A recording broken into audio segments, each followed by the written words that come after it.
When I've seen men cry and it looks like they're having a crisis of identity because they are not allowed to be vulnerable and a man at the same time. They're just not.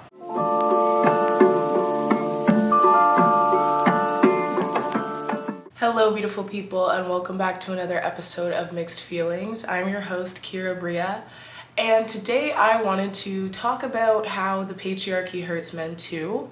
I've been thinking a lot about this for the past little bit. I don't even know what exactly triggered it, but yesterday I did see a TikTok that made me form my thoughts in a more articulate way, and I wrote an 1,000-word essay, and I just posted on my Patreon this morning. I'll probably read like a little excerpt of it today here, but if you want to see all my short essays, I post them all on Patreon. I've been writing a lot lately. Honestly, I've been loving it. I have like these little short inklings of thoughts, and sometimes I make TikToks with them, but it's really nice to write them down and make them like clear and concise. So yeah, if you want to subscribe to my Patreon and check out my short essays, I also post my live streams on there. The link will be in the description. Also, don't forget to follow me on Instagram at Kiera Breaugh. Subscribe to this YouTube channel, share this episode with your friends, yada yada, you know the deal. Getting into the episode. So basically, the TikTok that I saw, her ad is Domestic Blisters, and she basically was talking about how men's socialization as men isn't necessarily socializing them to be men, it's just socializing them to not be women. And so a lot of what their masculinity is anchored around and what their identity comes to be anchored around is really just avoiding certain things. And she's saying, if you've grown up your whole life being taught to hate things that women do and hate the way that women act in order for you to act the opposite, you can't come out on the other side actually liking women. She has a point. Points were made because, and she makes a disclaimer, not all men, because it really is, in this situation, here's what I've seen. Okay, here's what I've seen. I think a lot of what masculinity has been taught to be, or what it is based around, is simply anti-feminine, right? Or things that we associate with femininity, even if they aren't necessarily feminine, like crying. Listen, crying should not be a feminine thing. And I'm gonna read this part from the essay that I wrote. The fact of the matter is, we all start out crying. Women get to keep crying. And while we are made fun of for it, it is associated with our nature, and no one thinks there is something wrong with us for doing it. Men are abused out of crying. Yes, I say abused because of all the men I know who have been literally beaten by their fathers for shedding tears. Just because you are conditioned out of something does not mean it is out of your nature. It means you will probably have unhealthy buildup and resent people who can express their true nature in peace. I hope one day men see how hurtful the patriarchy is to them and their community. So basically what I'm talking about there is like this whole, if you really think about it, literally all of us start out crying when we're little, right? And then half the people are allowed to keep crying, and it's like, oh, you cry like you're crying because you're a little girl and girls cry and blah, blah, blah. And the other half, they go, why are you crying? Just a very basic human expression of feelings gets ripped out of their laps. Because if they do it, then they're not a good, their identity is ruined. They're not a good man. Because masculinity is centered around somehow not having feelings, except for anger, because anger has been rebranded as not an emotion. Thanks to the patriarchy, somehow anger is not an emotion, but that is the only emotion that men are allowed to really feel and express without being ridiculed. Even happiness, a lot of times, people rag on men for looking too happy or being too in love. They get called a simp, being too sad, you're not a man, all of these things, and it's like, they're allowed to have one human emotion, which is anger. And the concept of that, I really want people to understand that is not by nature. That is not by nature, because we all start out crying. We all start out liking probably Barbies and trucks. You know what I'm saying? And the fact that Barbies get ripped out of their hands, girls, okay, so here's what here's what I came to in my head, actually when I was about 8 years old, okay? When I was 8 years old, I was considering, I was like, what would it be like to be a boy? Would I want to be a boy? And I was thinking, I was like, well, girls can wear girls and boys clothes, and boys can only wear boys clothes. They're not allowed to wear girls clothes, so no, I would never want to be a boy because I don't want those restrictions. And obviously that is a very simplistic notion and a very simple thing that I noticed when I was 8, but what I was beginning to understand was this system that, like, yes, men have access to more power, but that access is contingent on them following a very long list of rules and restrictions. Very long and thorough list of things that they can and cannot do, mostly cannot do, right? Because what I'm saying is, women are allowed to participate in things that are made for men without judgment a lot of the time, right? Like, think of, somebody in my comments made the example of, like, even books that are made for girls. If a guy reads it, he's reading a girl book, but books with male characters that have, male protagonists or male stories, a woman can read that and people will probably think she's cooler. You know what I'm saying? Like, they're not gonna be like, oh, you're reading a boy book. And it's the same way for clothes. Like, even obviously the clothing situation, like, yes, I noticed that when I was 8 and gender norms were much stricter back then. And now that I'm 23, obviously there's a lot more fluidity with clothing, and, straight men can wear crop tops and paint their nails, right? That is, however, very surface level. That's like the tip of the iceberg. That is a symptom of a big underbelly beast. You know what I'm saying? So even though those are still changing, even though they are changing though, there's a lot of places where they haven't changed at all, and where you will get a crazy side eye if you dress differently than your gender. Well, for men, this is what I'm saying. Like, if a man wears a crop top, I think, especially if you're in a more conservative area, he's getting a lot more side eye and negative comments than a woman wearing, like, boys' clothes, because boys' clothes, again, are kind of for everyone. Do you know what I'm saying? It's like, if I go to the store and shop in the boys section and get, like, a pair of cargo pants and a t-shirt, women wear that all the time. So the restrictions aren't there for women in the same way. And part of that is because no matter what you do as a woman, there is the potential of you getting criticized, whether you're too girly, you're too masculine, blah, blah, blah. Also, we do want to bring in an intersectional aspect to this, because femininity is easier for white women to achieve than black women, obviously, or when they're being perceived. The idea of femininity is more easily bestowed onto white women than it is onto black women. And we know that, right? But if we're talking the restrictions on men, and you know what? I would say that the restrictions on men are also heavier for black men. Because if you think about the amount of straight white men who may be comfortable, like, wearing more feminine clothing now, and they might do it for a myriad of reasons, whether it's because they're just bored and they want to, or it's because they think it'll get them more girls, which I have seen with my own eyes, or if it's because they just are playing around. But I think white, straight, cis men, I hate when I'm like getting super, super specific into identities, because I know it gets a little generalizing, and I'm sorry. But I think in general, white, cis, straight men are allowed to play a little bit more with that side of things, and with, like, painting nails and wearing crop tops before they're, like, questioned or made to feel uncomfortable, than black men, because of the homophobia in the black community. That's not a fully articulated thought, okay? But I'm just putting that out there, right? And what I'm saying is, in my opinion, freedom is defined as the ability to be, like, completely and totally yourself and do exactly what you want to do.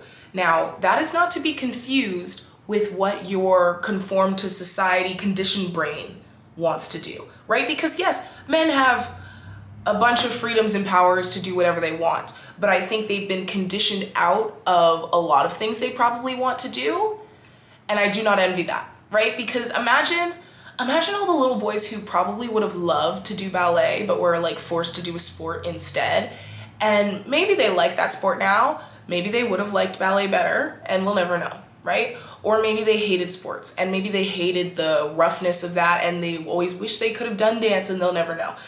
That's obviously, again, a very small example. But the thing is, that process happens to men over and over and over and over again, their literal entire lives. It starts in the beginning. Boys wear blue. They can't wear pink. Girls can wear blue and pink.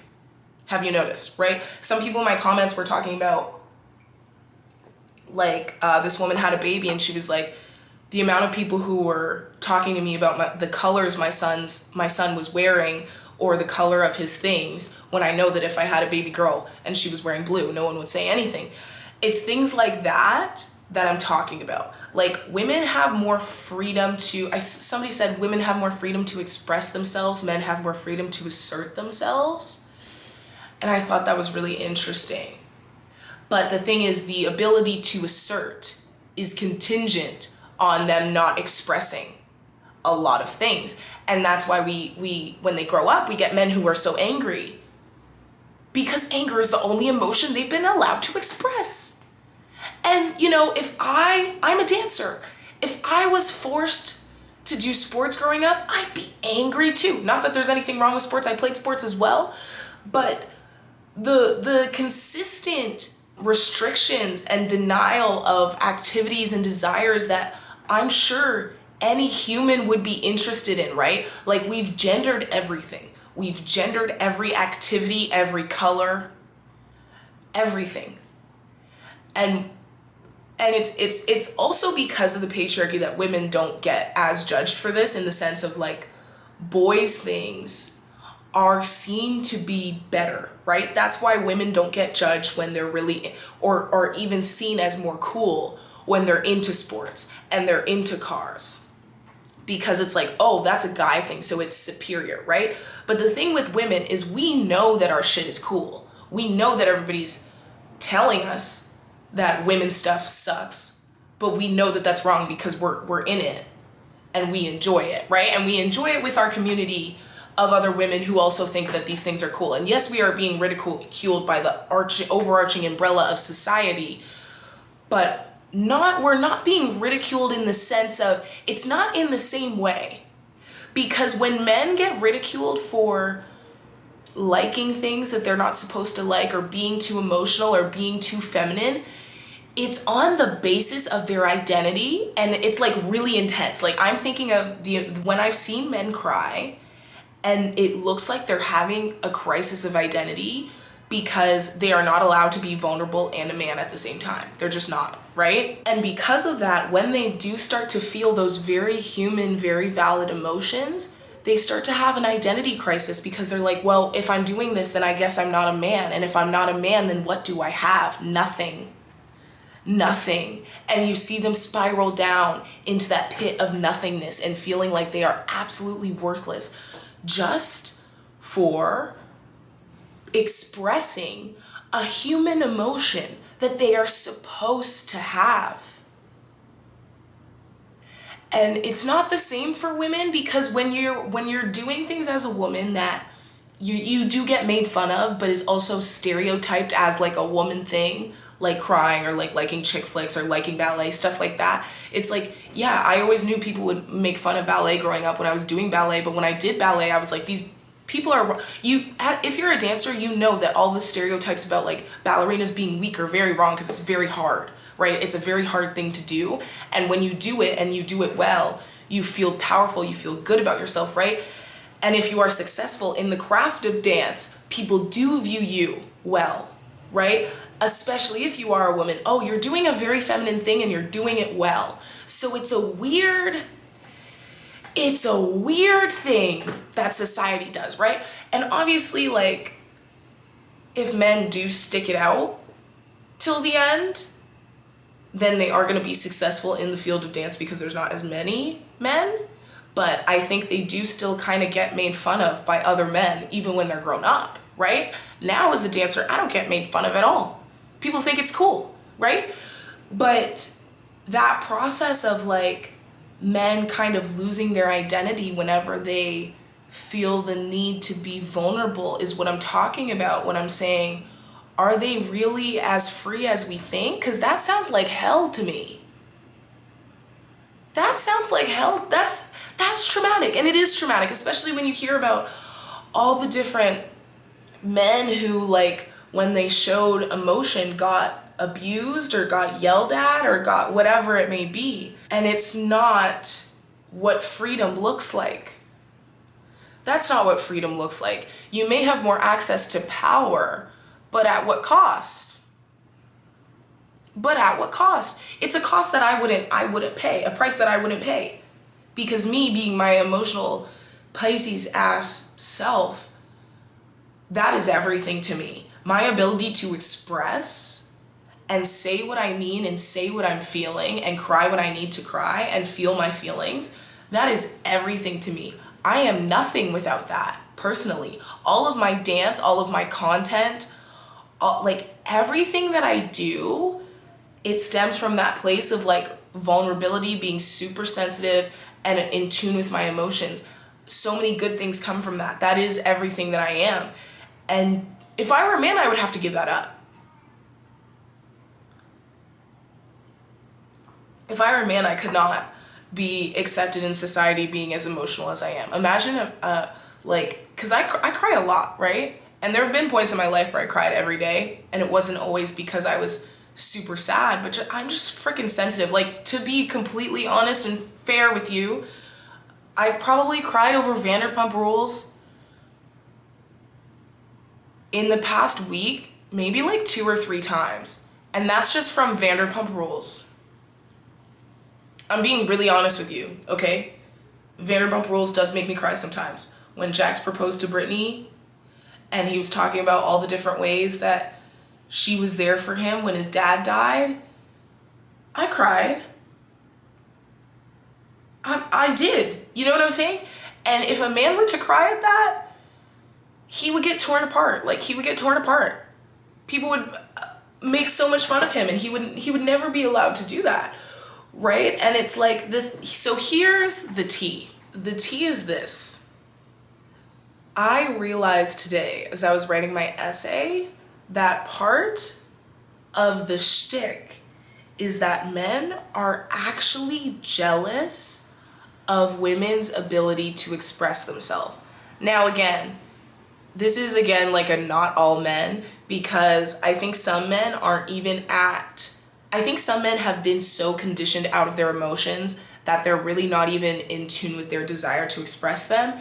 And they really do pity people who cry. And they really do pity women who are super emotional. And they think that it's a flex that they're not emotional, right? There are those men. But I think the men who are actually more intelligent are the ones who have the ability to be jealous, because the ones, when I'm talking about this jealousy, I mean, because when men are seeing women so freely express their emotions in such an articulate and vulnerable way, I actually think men are like in the back of their brain jealous of that. And that is why they come at you with like, okay, when I bring up, there's been multiple times in my life where I bring up like something that a man has done to upset me to him, right? And I'm articulating my feelings very well. I'm being vulnerable, like I'm laying my cards on the table, right?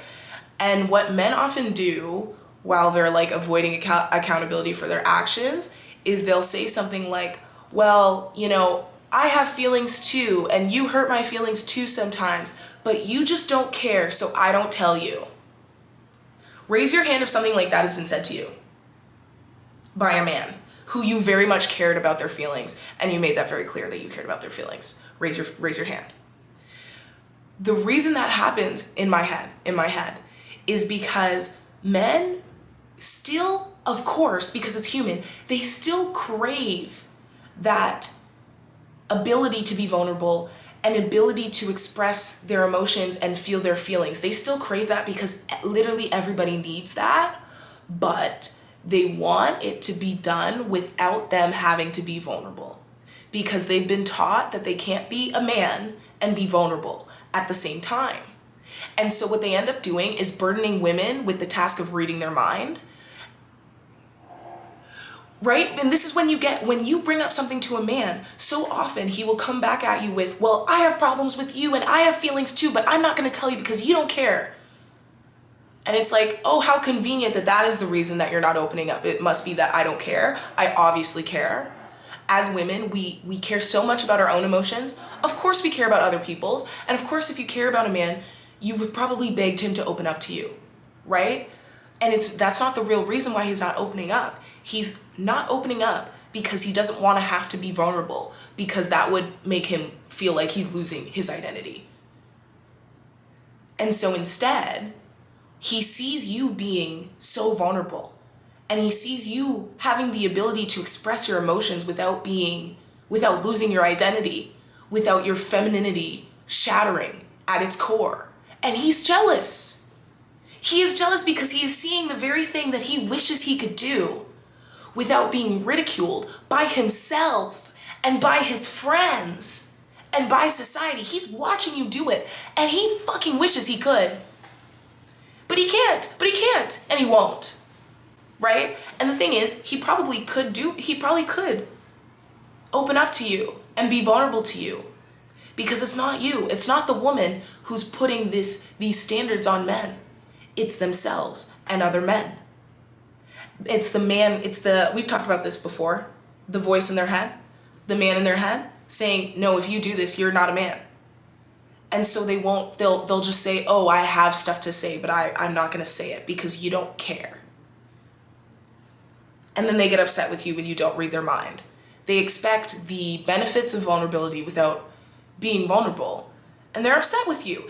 And it fosters this resentment. And this has actually happened to me multiple times, where men start to get like resentful, and it's simply coming from the fact that they have emotions that they aren't able to express to you, and you are very, very able to express your emotions. So it's almost like it's not a fair game, because they start to resent you because they're like, well, of course, this is why women win arguments most of the time, because we have access to a vulnerability that they've been told that they're not allowed to touch, right?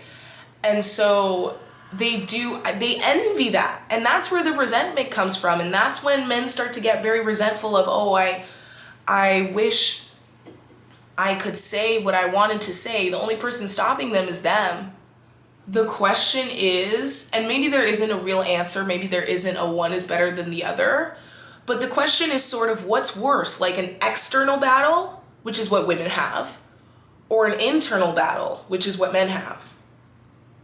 I mean, and obviously we both have both to some degree, but I think largely men's biggest oppressor is themselves and what they've been conditioned to think about themselves and how they're supposed to be, and other men. Especially if we're talking about capitalism, because there was another TikTok that I loved this week, and it was probably the most impressed I've been by what a man has said regarding like the patriarchy and feminism. It's probably the most impressed I've ever been, for sure.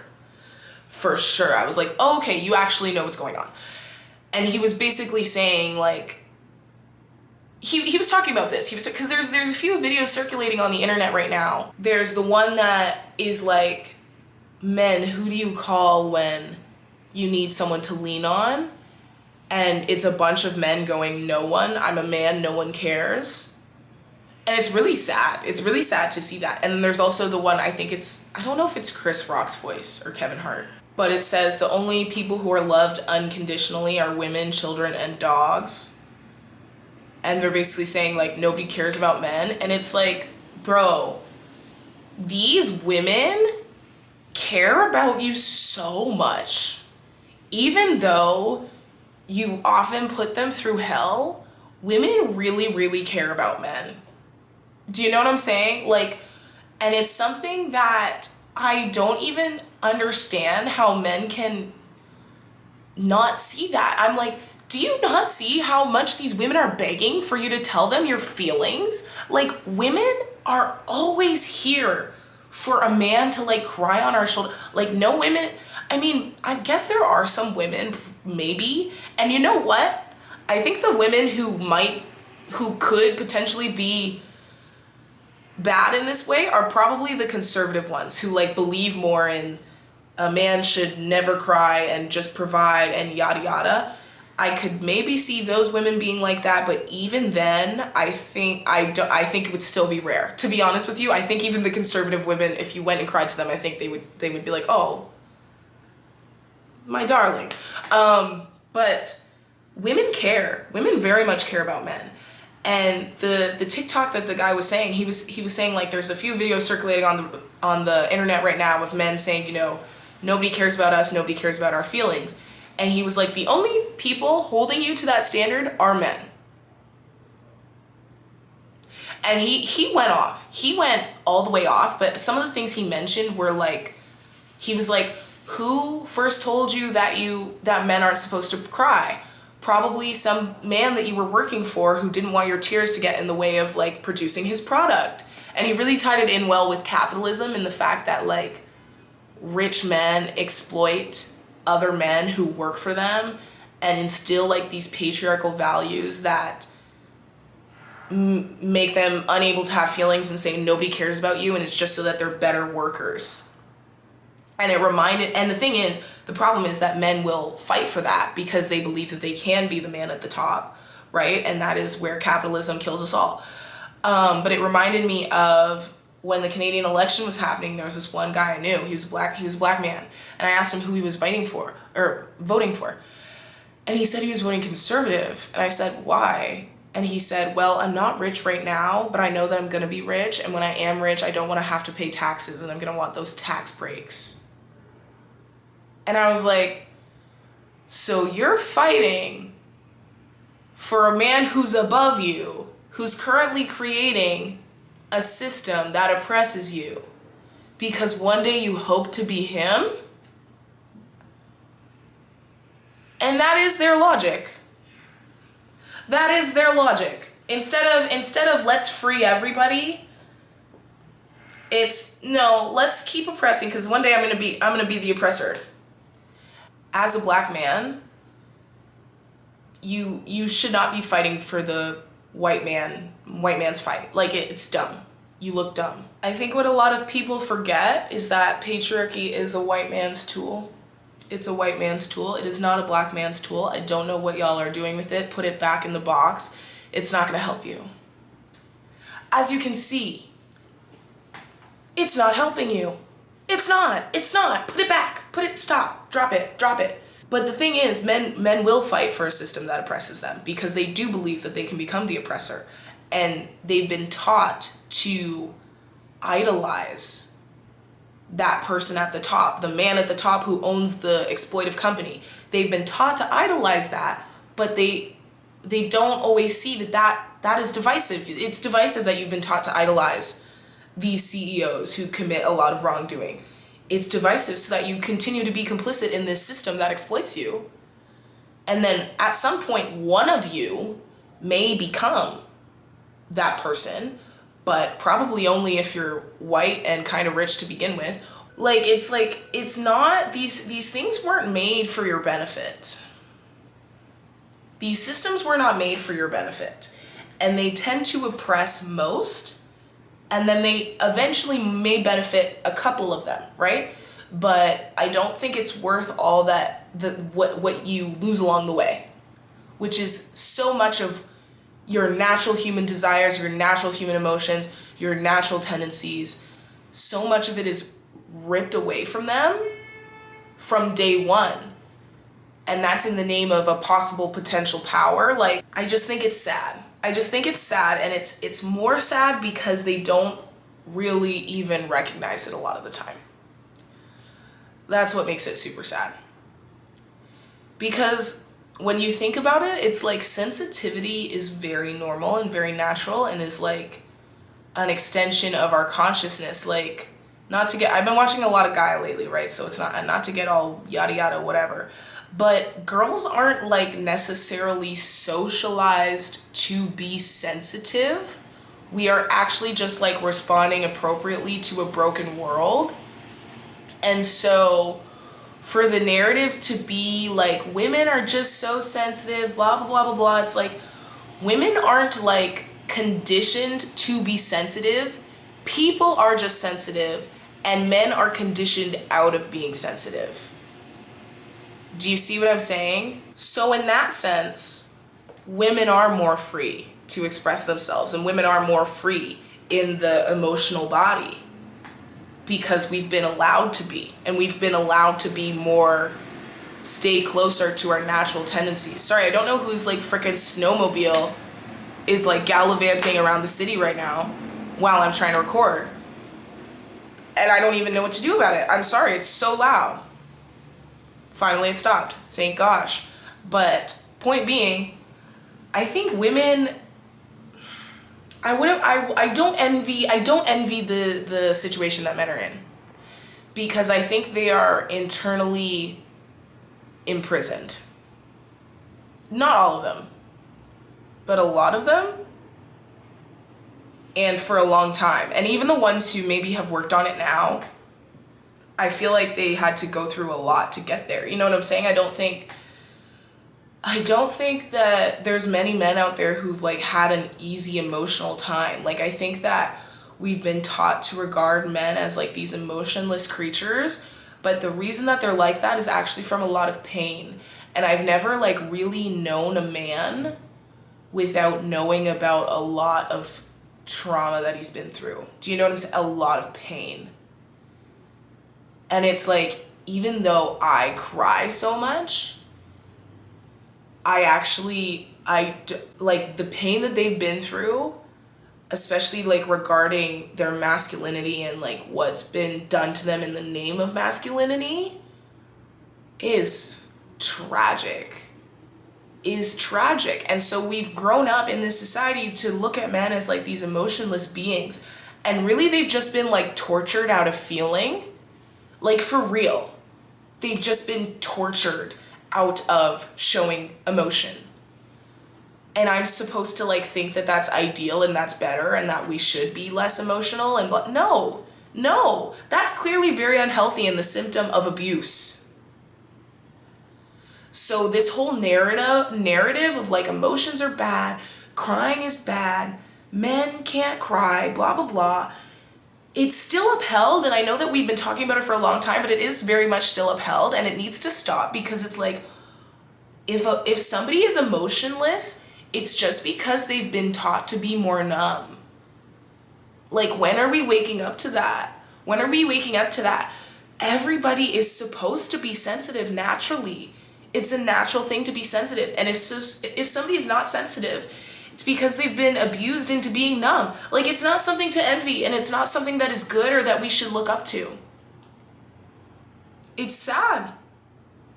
The patriarchy hurts men too, and that is why the male suicide rates are higher.